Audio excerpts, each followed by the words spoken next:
In just the last 15 minutes, lawmakers in the state house have voted to pass a bill which puts limits on what students can talk about with their teachers. It's one of several bills moving through the legislature dealing with what happens inside North Carolina schools. Lawmakers called this one the Parents' Bill of Rights. WRAL's Capitol Bureau Chief Laura Leslie is live now after hearing debate on the House floor from both sides. Laura?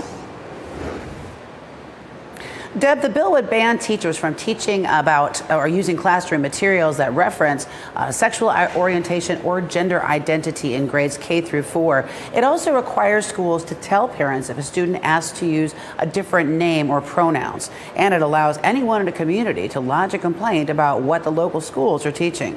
Supporters of the bill say it came out of the pandemic. That's when parents teaching their kids at home were surprised by what their kids were being taught. They say when parents took those concerns to teachers didn't want to listen.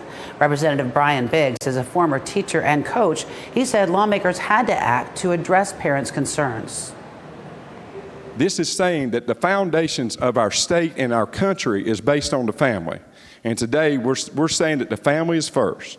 And we're coming out here today, we're not knocking our school and our staff, but we're just saying family is first. And when you're trying to fix a shortage, you don't make the environment more toxic and worse. You don't make the environment such that people who have nothing to do with your job are coming and critiquing you and following you and bothering you. That's Democratic Minority Leader Robert Reeves. He warned the bill will make teacher shortages worse because teachers will be so worried about what they can and can't say to students and about their students' parents suing the school. Other Democrats said the bill once again targets LGBTQ kids by making sure they can't socially transition at school without their parents knowing about it, even if that's not safe yet for the student. Republicans cut off debate on this bill after a lengthy, emotional debate on an earlier bill that would ban gender-affirming health care for transgender minors. That health care bill is going straight to Governor Cooper. This Parents' Bill of Rights bill needs one final vote in the Senate tomorrow before it goes to the governor, too.